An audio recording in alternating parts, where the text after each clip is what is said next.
సింగం సినిమాలో సహాయం గుర్తున్నారా? ఆయన గుండె వెనక ఎంతో విషాదం దాగుంది. అదేంటో తెలుసుకుందాం. తెలుగులో 2 దశాబ్దాల కిందటే ఎంట్రీ ఇచ్చాడు ఈ నటుడు. బాలయ్య హీరోగా నటించిన లక్ష్మీ నరసింహ, పవన్ కళ్యాణ్ హీరోగా నటించిన గుడుంబ శంకర్ సినిమాల్లో కూడా నటించాడు.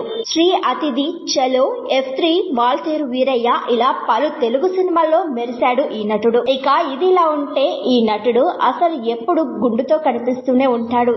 ఎందుకో తెలుసా? దానికి ఓ బలమైన కారణమే ఉంది. అదేంటంటే ఆయన దాదాపు 500 సినిమాలకు స్టంట్ మాస్టర్ గా చేశారట. అయితే ఒక సినిమా కోసం అండర్ వాటర్ సీక్వెన్స్ చేయాల్సి వచ్చింది. అయితే వాటర్ బ్లూ కలర్ లో కనిపించడానికి కెమికల్స్ ను కలిపారట. కెమికల్ డోస్ ఎక్కువ అవడంతో అందులో రాజేందర్ ఇరుక్కుపోయారట. దాంతో జుట్టు, మీసాలు, ఐబ్రోస్ తో పాటు గొంతు కూడా బొంగురుపోయింది. అలా ఆయన మనకు కేవలం గుండుతోనే కనిపిస్తారు.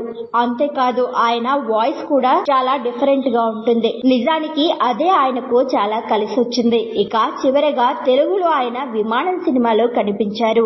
సింగం సినిమాలో సహాయం గుర్తున్నారా? ఆయన గుండె వెనక ఎంతో విషాదం దాగుంది. అదేంటో తెలుసుకుందాం.